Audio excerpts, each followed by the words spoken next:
ஆண்டவராகிய இயேசு கிறிஸ்துவின் கிருபையும் சமாதானமும் உங்கள் அனைவரோடும் கூட என்றென்றைக்கும் இருப்பதாக. தலைப்பு: நான் உன்னை விட்டு விலகுவதும் இல்லை, உன்னை கைவிடுவதும் இல்லை. கர்த்தருடைய வேத வசனத்தையும் அவருடைய வார்த்தைகளையுமே நாம் எப்பொழுதும் நாடி கேட்க வேண்டும். அவருடைய சித்தத்தை கேட்டு நடக்க வேண்டும். இறந்தவர்களின் ஆவியினிடத்தில் பேசுகிற காரியமாக இருக்கிற, அஞ்சனம் பார்க்கிற அல்லது குறி கேட்கிற இப்படிப்பட்ட ஜனங்களோடு அப்படிப்பட்ட செயல்களை செய்வது மகா பாவமாயிருக்கிறது. அப்படிப்பட்டவர்களுக்கு ரட்சிப்பு இல்லை, அவர்களுக்கு விடியற் காலத்து வெளிச்சம் இல்லை என்று கர்த்தர் சொல்லுகிறார். அதாவது இதன் பொருள் என்னவென்றால், ரட்சிப்பு இல்லை, கர்த்தருடைய பாதுகாப்பு கிடைக்காது. ஏசாயா 8ஆம் அதிகாரம் 16ஆம் வசனம் முதல் 22ஆம் வசனம் வரை.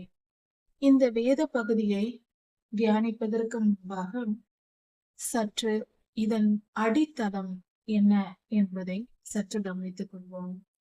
அதாவது இதற்கு முன்பாக என்ன நடந்தது என்றால், இஸ்ரவேல் தேசத்தில் ஏசாயா தீர்க்கதரிசி வாழ்ந்து கொண்டிருந்த காலத்தில் யூதாவில் அரசாண்டு கொண்டிருந்தார்.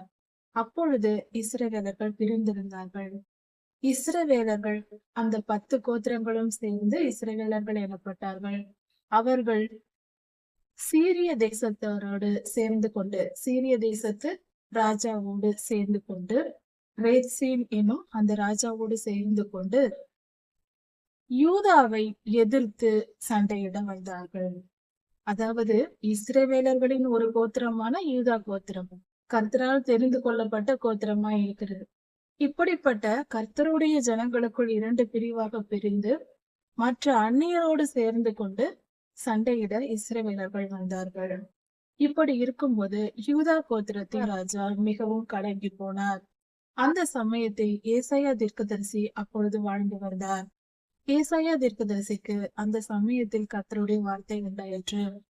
அப்பொழுது கர்த்தர், நீ போய் அவர்களை தைரியமா இருக்க சொல்லி, பயப்பட வேண்டாம், யூதா தேசத்திற்கு எந்த ஆபத்தும் வராது, கர்த்தர் காப்பாற்றுவார், தைரியமா இருக்க சொல் என்று, யுத்தம் வராது என்று சொல் என்று கர்த்தர் சொன்னார் ஏசாயா தீர்க்கதரிசியிடம். அது மட்டுமல்லாமல் சொல், விசுவாசிக்காவிட்டால் நீங்கள் துன்பப்படுவீர்கள், விசுவாசியுங்கள் என்று சொல்கின்றார். ஏனென்றால் அதற்கு முன்பாக மரங்கள் அசைவது போல யூதா கோத்திரத்தார் இருதயம் ராஜாவும் ஜனங்களும் அசைந்தார்கள், மிகவும் வேதனைப்பட்டார்கள், ஆபத்து வந்தது என்று இது வேதாகமம் சொல்லுகிறது.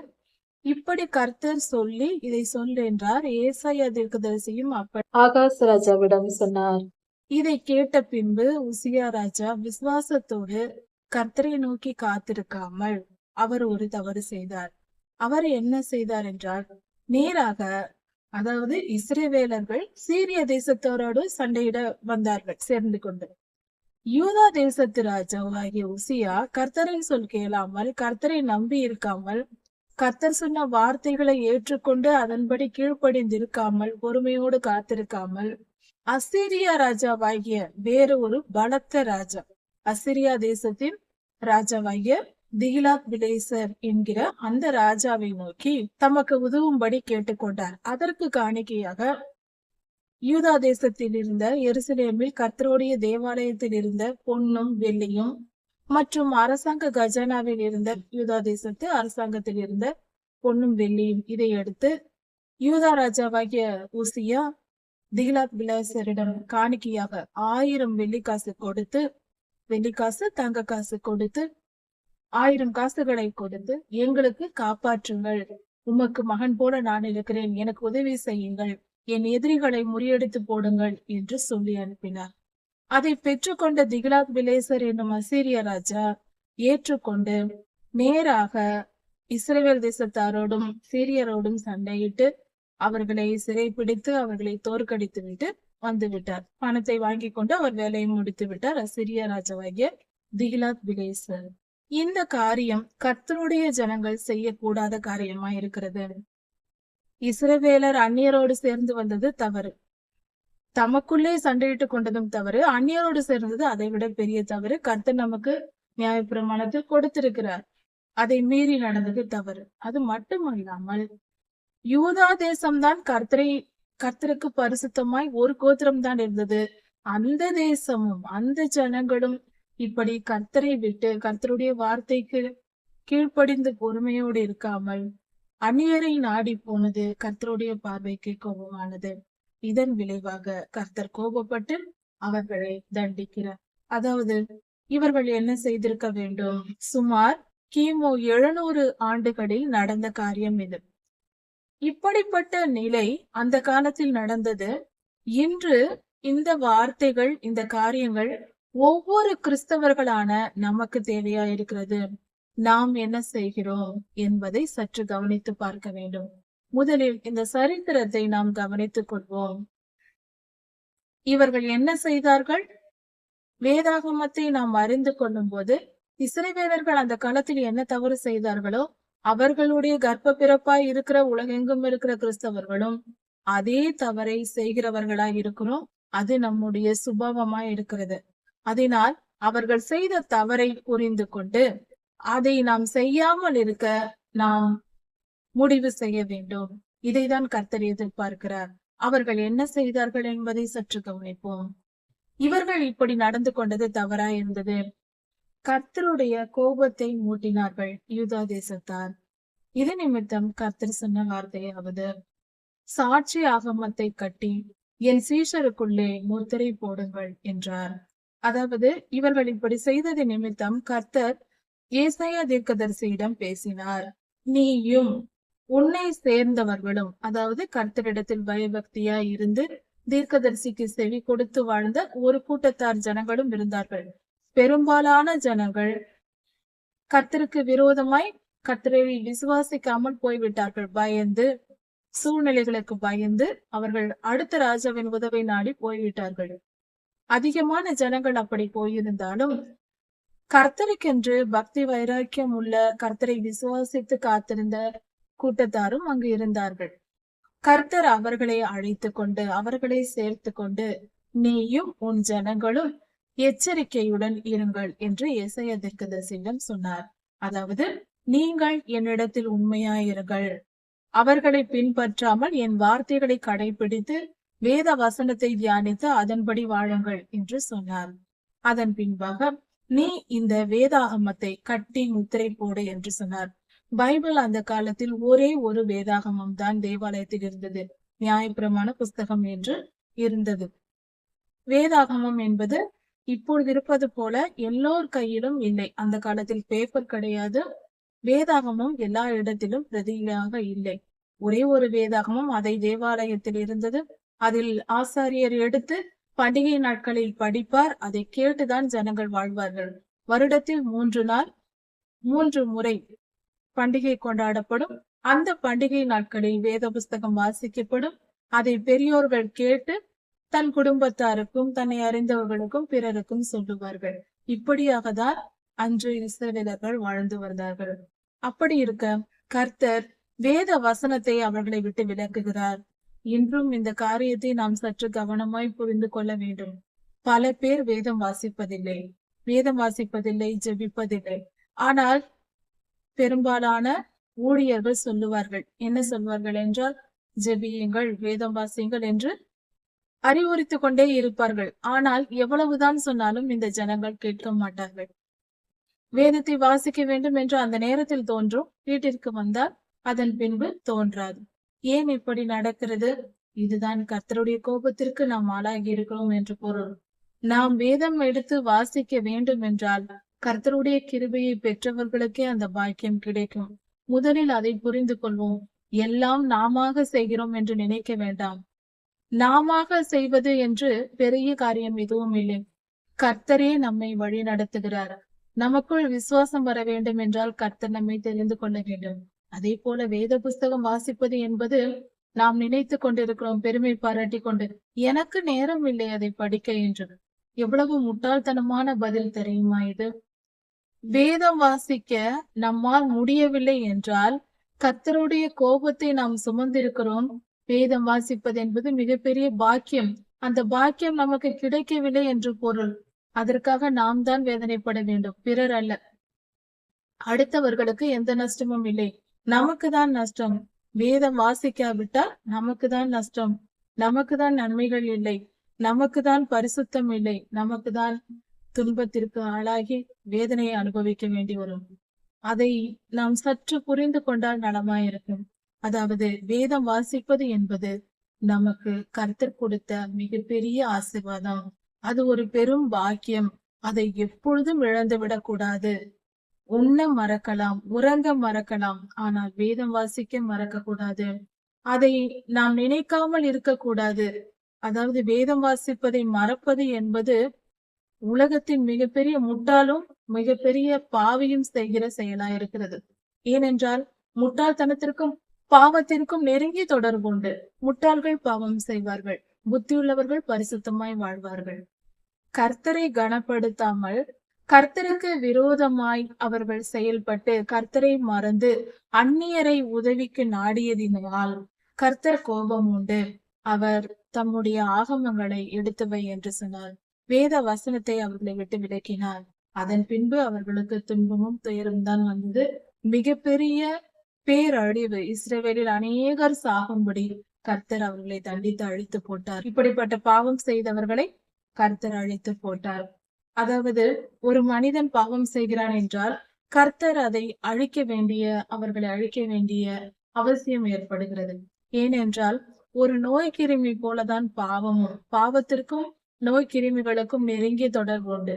ஒரு நோய் கிருமி ஒருவர் உடலில் வந்து விட்டால், ஒரு காய்ச்சல் நோய் கிருமி நம் உடலில் வந்து விட்டால் அது ஒன்று சும்மா இருக்காது. அது அப்படியே பரவி நம்மை அதிக வேதனைப்படுத்தும். நம்மிடத்திலிருந்து மற்ற மனிதர்களிடத்திற்கு போகும். இப்படி அந்த நோய் கிருமி பரவும் தன்மை உடையதா இருக்கும், வைரஸ்கள் என்று சொல்லுவோம். அதே போலதான் பாவமும். பாவமும் ஒரு வைரஸ் போலதான். ஒரு மனிதனுக்குள் வந்தால் அவன் சும்மா இருக்க மாட்டான். தான் செய்யும் பாவத்தை மற்றவர்களுக்கு கற்றுக் கொடுத்து கொண்டே இருப்பான். அவன் இன்னொருவனுக்கு சொல்லுவான். இப்படியாக பாவம் பெருகி கொண்டே போகும். இது நிமித்தம் கர்த்தர் மிகப்பெரிய பாவத்தின் உச்சகட்டத்திற்கு போனவர்களை அழித்தே தீர வேண்டியதா இருக்கிறது. ஏனென்றால் மற்றவர்களாவது காப்பாற்ற வேண்டும் அல்லவா? இதே நிலைதான் ஒரு மருத்துவரின் நிலையாக தான் கர்த்தருக்கும் இருக்கிறது. மற்ற மனிதர்களை காப்பாற்றுவதற்காகவாது இந்த மனிதர்களை அழிக்க வேண்டிய நிலை ஏற்படுகிறது. எல்லா தீமைக்கும் ஆணிவேர் சாத்தானா இருந்தாலும் அவன் சொல்லை கேட்கிற நாம் தான் அவனை விட மிகப்பெரிய குற்றம் செய்கிறவர்களா இருக்கிறோம். அவனுக்கு செவி கொடுப்பதினால்தான் அவனால் வேலை செய்ய முடிகிறது. அதனால்தான் கர்த்தர் சொல்லுகிறார், மனதில் இச்சை வைக்காதே. இச்சை நமக்குள் இருந்தால்தான் அவன் நம்மை தூண்டிவிட்டு பாவம் செய்ய வைப்பான். நாமும் எழுந்து போவோம். நாம் தெரியாமல் எந்த பாவத்தையும் செய்வதில்லை, தெரிந்தேதான் எல்லா பாவத்தையும் செய்கிறோம். இஸ்ரவேலர்கள் இந்த வேத பகுதியை தியானிக்கும் பொழுது அவர்களுக்கு நன்றாக தெரியும், கர்த்தருடைய தீர்க்க தரிசன வார்த்தை வந்தது. ஏசாயா தீர்க்கதரிசி சொல்லி இருக்கிறார், கர்த்தர் காப்பாற்றுவார், நீ பயப்படாதே கலங்காதே என்று உசியா ராஜாவிடம் சொல்லிவிட்டார். அதை கேட்ட பின்பு உசியா ராஜாவுக்கு என்ன வேலை? ஏன் போய் அடுத்த அசீரிய ராஜாவை போய் கூப்பிட வேண்டும்? அவரை நீர்தான் என் தகப்பன் என்று சொல்ல வேண்டும். கர்த்தர் நம்ம தகப்பனா இருக்கும் பொழுது அந்த மனிதனை போய் தகப்பன் என்று சொல்லி அந்த மனிதனை அழைத்து தன்னை பாதுகாத்துக் கொள்ள வேண்டிய அவசியம் என்ன இருக்கிறது? கர்த்தரிடத்தில் விசுவாசம் இல்லாத குறைவு, விசுவாச குறைவு. இதை ஏன் செய்தார்கள் என்றால், இஸ்ரவேலரின் ராஜாக்கள் புஸ்தகத்தை வாசித்தால், 16ஆம் அதிகாரங்களை வாசித்தால் தெரியும். தொடர்ச்சியாக அவர்கள் இஸ்ரவேலின் ராஜா ஆரம்பத்திலிருந்தே பார்த்தால் சாலமோன் ராஜா முதற்கொண்டு விக்கிரக ஆராதனைக்கு இடம் கொடுத்து கொண்டே வந்தார்கள் எருசலேமில். இப்படி அவர்கள் செய்து கொண்டே வந்ததை நிமித்தம் பொல்லாத ஆவிகள் அவர்களை ஆளுகை செய்து பாவம் செய்ய வைத்துக் கொண்டே இருந்தது. இதற்கு ஆணை வேர் எங்க இருக்கிறது என்றால் விக்கிரக ஆராதனையில் தான் இருக்கிறது. விக்கிரக ஆராதனையின் நிமித்தமே அவர்கள் இச்சையே இருந்தது. இச்சை நிமித்தம் பாவம் வந்தது. பாவத்தை நிமித்தம் பேரழிவு, மரணம் வந்தது. யாக்கோபு புஸ்தகத்தில் 1ஆம் அதிகாரத்தில் சொல்லப்பட்டிருக்கிறது. 14-15 வாசனங்களில் இச்சையானது கற்பந்தரித்து பாவத்தை பிறப்பிக்கும், பாவம் பொருளும் அடையும் போது அது மரணத்தை பிறப்பிக்கும் என்றும். இப்படி நாம் சற்று கவனமாய் இருப்பது மிக மிக அவசியம். இச்சைக்கு இடம் கொடுக்க கூடாது. முதலில் விக்கிரக ஆராதனைக்கு இடம் கொடுத்தாலே எல்லாவித பாவங்களும் தொடர்ந்து வந்துவிடும். ஆணி வேர் அங்கே இருக்கிறது. இச்சை இருந்தாலும் இச்சை நிமித்தமும் பாவம் நமக்குள் வரும். இச்சையானது பாவத்தை கொண்டு வரும். பாவம், அதாவது எந்த பாவத்திற்கு ஆணி வேர் இச்சைதான். ஆதி பிதாக்களான ஆதாமும் ஏவாளும் முதலில் அந்த கனியை இச்சித்ததினால்தான் வந்தது வினை. இதனால் இதை நாம் கவனமாய் கொண்டு நம் இருதயத்தில் எந்தவித இச்சையும் இல்லாமல் பரிசுத்தமாய் காப்பாற்றிக் கொள்ள வேண்டும். இஸ்ரவேலர்கள் இப்படி பாவம் செய்து கர்த்தரை கனப்படுத்தாமல் அந்நியரை தேடி போய் கர்த்தரை விட்டு விட்டார்கள். இதற்கு அவர்கள் செய்த காரணம் என்னவென்றால், அதற்கு முன்பாக, இந்த காரியம் நடைபெறுவதற்கு முன்பாக அவர்கள் ஜோசியம் பார்த்திருக்கிறார்கள். அந்நிய ஆவிகளை இழுத்து விட்டிருக்கிறார்கள். அதாவது கர்த்தர் சொல்லி இருக்கிறார் நியாய பிரமாண புஸ்தகத்தில், குறி கேட்பதும் ஜோசியம் பார்ப்பதும் இப்படிப்பட்ட இடங்களுக்கு இஸ்ரவேல் தேசத்தில் இடம் கொடுக்க கூடாது. இஸ்ரவேலர்கள் யாராவது அப்படி செய்தால் அவர்களை அழித்து விட வேண்டும், உடனே கொன்று போட வேண்டும் என்று நியாயப்பிரமாண புஸ்தகத்தில் கர்த்தர் கட்டளை கொடுத்திருக்கிறார். இஸ்ரவேலருக்குள் இப்படிப்பட்டவர்கள் இருக்கக்கூடாது என்று. இப்படி கர்த்தருக்கு பரிசுத்தமாய் வாழ வேண்டிய ஜனம் இவர்களே போய் அஞ்சனம் பார்ப்பது, ஜோசியம் பார்ப்பது அல்லது குறி கேட்பது போன்ற காரியங்களை செய்வது மகா பாவமாய் இருக்கிறது. அந்த பாவத்தை செய்தது நிமித்தம் கர்த்தர் இப்படிப்பட்ட அழிவை அவர்களுக்கு கட்டளையிட்டார். இப்படி கர்த்தர் ஏசாயா தீர்க்கதரிசியிடம் சொன்னார், நீ வேதத்தை முத்திரை போடு, ஆகமத்தை முத்திரை போடு என்றார். அப்பொழுது ஏசாயா தீர்க்கதரிசி, நானோ கர்த்தரின் முகத்துக்கு காத்திருந்தேன், கர்த்தருக்காக நான் காத்திருந்தேன் என்று சொல்லுகிறார். ஏசாயா தீர்க்கதரிசியும் அவரோடு சேர்ந்த ஜனங்களும் கர்த்தருடைய வார்த்தைக்காக அவரிடத்தில் பக்தியாயிருந்து பரிசுத்தமாய் வாழ்ந்து அவருக்காக காத்திருந்தார்கள். இதோ நானும் கர்த்தர் எனக்கு கொடுத்த பிள்ளைகளும் சீயோன் பர்வதத்தில் வாசமாயிருக்கிற சேனைகளின் கர்த்தராலே இஸ்ரவேலிலே அடையாளங்களாகவும் அற்புதங்களாகவும் இருக்கிறோம் என்று ஏசாயா தீர்க்கதரிசி சொல்லியிருக்கிறார். அதாவது சேனைகளின் கர்த்தர் நம்ம ஆண்டவராகிய இயேசு கிறிஸ்து, அவருக்கு அற்புதமாகவும் அடையாளமாகவும் அவருக்கு சாட்சியாக நாங்கள் இருக்கிறோம் என்று தீர்க்கதரிசியா சொல்லுகிறார். கர்த்தர் யூதாவின் ஜனத்தை குறித்து ஒரு காரியம் சொல்லுகிறார். ஆபத்து நேரிடும் பொழுது பொல்லாத மனிதர்கள் சொல்லுகிறார்கள், அஞ்சனம் பார்க்கிறவர்களிடத்தில் போய் கேளுங்கள், குறி சொல்லுகிறவர்களிடத்தில் போய் கேளுங்கள், இப்படி எங்களுக்கு விரோதமாக சத்துருக்கள் வருகிறார்களே என்று போய் அவர்கள் கேட்க சொல்லும் பொழுது, யூதா தேசத்தின் ஜனங்கள் கர்த்தருடைய பிள்ளைகளாய் இருக்கிறார்கள். அவர்கள் என்ன செய்ய வேண்டும்? நாங்கள் எங்கள் தேவனிடத்தில் விசாரிப்போம், நாங்கள் எங்கள் கர்த்தரிடத்தில் விசாரிப்போம், எங்களிடத்தில் வேதம் இருக்கிறது, வேதத்தை தியானிப்போம், கர்த்தருடைய வார்த்தையை கேட்டு நாங்கள் நடப்போம் என்று கர்த்தரிடத்தில் அல்லவா விசாரிக்க வந்திருக்க வேண்டும். அதை விட்டுவிட்டு அஞ்சனம் பார்க்கிறவர்களிடத்திலும் குறி சொல்லுகிறவர்களிடத்திலும் இவர்கள் போனதென்ன என்று கர்த்தர் கேட்கிறார். அது மட்டுமல்ல, இன்னொரு அருமையான வார்த்தையையும் கர்த்தர் சொல்லுகிறார். அதாவது உயிருள்ள மனிதர்களுக்காக செத்தவர்களிடத்தில் போய் விசாரிக்க போகலாமா என்று கேட்கிறார். எப்படிப்பட்ட வார்த்தையா இருக்கிறது! இந்த குறி சொல்லுதல், அஞ்சனம் பார்க்குதல் போன்ற காரியங்கள் இறந்த மனிதர்களின் ஆவியோடு பேசுவது, பழகுவது, அவர்களிடத்தில் கேட்பது, இந்த காரியங்கள். அதாவது இது எப்படி இருக்கிறது என்றால், உயிரற்ற இறந்து போன மனிதர்களுடைய ஆவி சுற்றி கொண்டிருக்கும் அல்லது பாதாளத்தில் இருக்கும். சவுல் ராஜாவின் காலத்திலும் இப்படி ஒரு சம்பவம் நடந்திருக்கிறது. அதாவது பாதாளத்தில் இருக்கிற பொல்லாத ஆவிகள் இறந்து போன ஆவிகளிடத்தில் பேசுவது, பேசி அவர்களிடத்தில் கேட்பது. நம்மை படைத்த தெய்வத்திடம் கேட்பதா நமக்கு நன்மை தீமை நடப்பதை என்ன செய்ய வேண்டும் என்பதை. அதை விட்டுவிட்டு இறந்து போன ஆவிகளிடத்தில் போய் பேசுவது என்பது எவ்வளவு பெரிய பாவமாய் இருக்கிறது. கர்த்தரை கனப்படுத்தாமல் பொல்லாத ஆவிகளை கனப்படுத்துவது. இப்பொழுதும் பல சமுதாயத்தில் இந்த பழக்கம் இருக்கிறது. நம்முடைய முன்னோர்கள் இறந்தவர்களை வணங்குவது, தெய்வமாக வணங்குவது, அவர்களிடத்தில் கேட்பது போன்ற காரியங்கள், வீட்டில் அவர்களை வைத்து அவர்களுடைய போட்டோக்கள் வைத்து பூஜை பண்ணுவது போன்ற காரியங்கள் செய்கிறவர்கள் இருக்கிறார்கள். இதெல்லாம் மகா பாவமா இருக்கிறது, கர்த்தருக்கு அருவருப்பான செயலா இருக்கிறது. இப்படி செய்யவே கூடாது. இறந்தவர்களின் புகைப்படங்களை வைத்து பூஜை செய்வது, அதற்கு ஆராதனை செய்வது போன்ற காரியங்கள் செய்யக்கூடாது.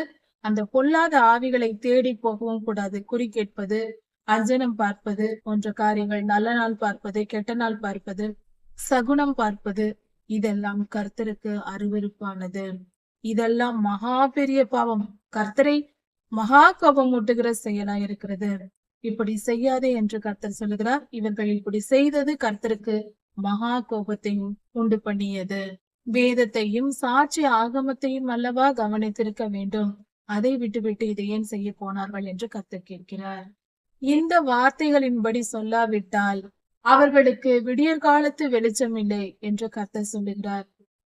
அதாவது இதன் பொருள் என்னவென்றால் ரட்சிப்பு இல்லை, கர்த்தருடைய பாதுகாப்பு கிடைக்காது. கர்த்தருடைய வேத வசனத்தையும் அவருடைய வார்த்தைகளையுமே நாம் எப்பொழுதும் நாடி கேட்க வேண்டும். அவருடைய சித்தத்தை கேட்டு நடக்க வேண்டும். இறந்தவர்களின் ஆவியினிடத்தில் பேசுகிற காரியமாக இருக்கிற, அஞ்சனம் பார்க்கிற அல்லது குறி கேட்கிற இப்படிப்பட்ட ஜனங்களோடு அப்படிப்பட்ட செயல்களை செய்வது மகா பாவமாயிருக்கிறது. அப்படிப்பட்டவர்களுக்கு ரட்சிப்பு இல்லை. விடியற் காலத்து வெளிச்சம் கர்த்தர் நமக்கு விடிவெளி நட்சத்திரமாய் இருக்கிறார் என்று வேதம் சொல்லுகிறது. அப்படி கர்த்தருடைய ரட்சிப்பை நம்மால் பெற முடியாது என்று பொருள். இப்படிப்பட்ட காரியங்களை என்றும் செய்யவே கூடாது. இப்படி அவர்கள் கர்த்தரை நோக்கி பார்க்காவிட்டால் அவர்களுக்கு விடியற் காலத்து வெளிச்சம் இல்லை, ரட்சிப்பு இல்லை என்று சொல்லப்பட்டிருக்கிறது. துன்பம் அடைந்தவர்களாகவும் பட்டினி அடைந்தவர்களாகவும் தேசத்தை விட்டு போவார்கள். அதாவது அந்நியர்களுடைய பழக்கத்தை கை கொண்டு நடப்பதினால் கர்த்தர் என்ன சொன்னார்? அந்நியர்களோடு போய்விடுங்கள், இங்கே என் தேசத்தில் உங்களுக்கு வேலை இல்லை என்று விரட்டி விடுகிறார். அதுவும் பட்டினியாயும் தேசத்தை கடந்து போவார்கள் என்று சொல்லப்பட்டிருக்கிறது. உண்ண உணவும் இல்லாமல் சகல செழிப்பையும் கொடுத்து கர்த்தர் நல்லபடியாக வைத்திருந்தார் இஸ்ரவேலர்களே, யூதா ஜனங்களே. ஆனால் அவர்கள் அக்கிரமம் செய்து அந்நியரை பின்பற்றி போனார்கள். கர்த்தருக்கு அருவருப்பான காரியங்களை எல்லாம் செய்ததை நிமித்தம் அவர்கள் செய்ததை அவர்களிடத்தில் கற்றுக்கொண்டதை தானே செய்தீர்கள், அவர்களோடு போங்கள் என்று கர்த்தர் விரட்டி விட்டார். அவர்கள் இப்பொழுதோ பட்டினியாய் பசியாய் துன்பத்தோடு தேசத்தை விட்டு கடந்து போவார்கள் என்று சொல்லப்பட்டிருக்கிறது. அதாவது சிறைப்பட்டு போகும் காலம் அவர்களுக்கு வருகிறது. அவர்கள் உண்ண உணவில்லாமல் பட்டினியாய் கிடக்கும் போது, மிகுந்த பசி நிமித்தம் தாங்க முடியாமல் இருக்கும் பொழுது, அந்த சூழ்நிலையில் மூர்க்க வெறி கொண்டு, மிகுந்த பசியும் ஒரு மனிதனுக்கு வெறித்தனத்தை கொண்டு உண்டு பண்ணும். அப்படி மூர்க்க வெறியை உண்டு பண்ணி அவர்கள் தங்கள் ராஜாவையும் தேவனையும் தூஷிக்கிறார்கள்.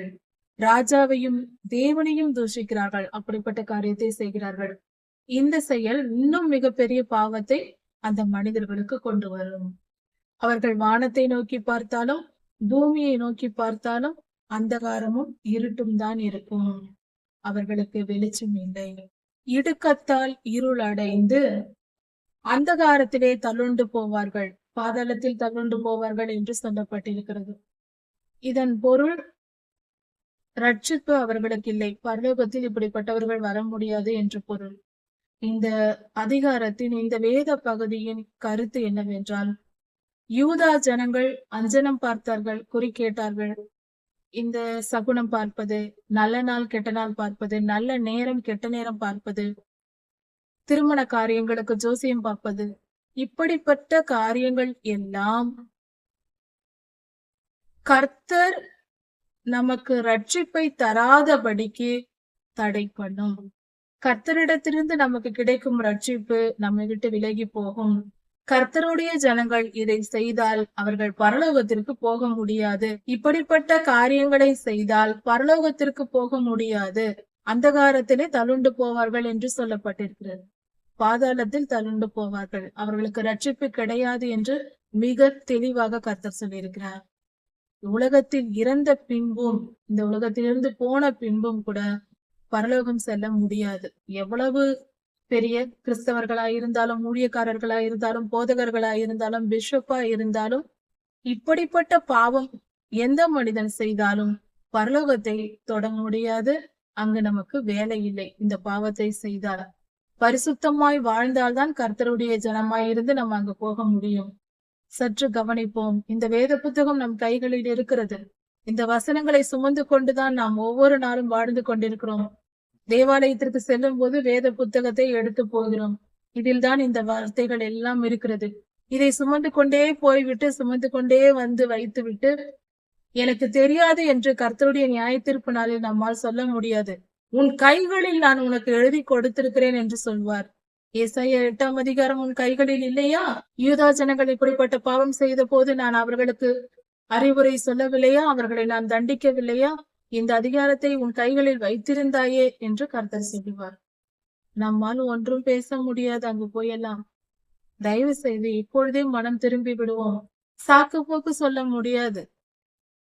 அங்கு கர்த்தரிடம் பதில் பேசுவதற்கு வேலையே இருக்காது. நியாய தீர்ப்பு தான்.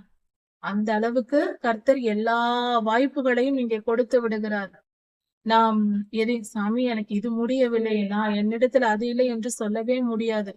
போதகர்கள், ஊழியர்கள், எத்தனை செய்திகள், எத்தனை விதமான வழிமுறைகள் நம்மை வழிநடத்த, பரிசுத்தப்படுத்த கர்த்தர் வைத்திருக்கிறார்.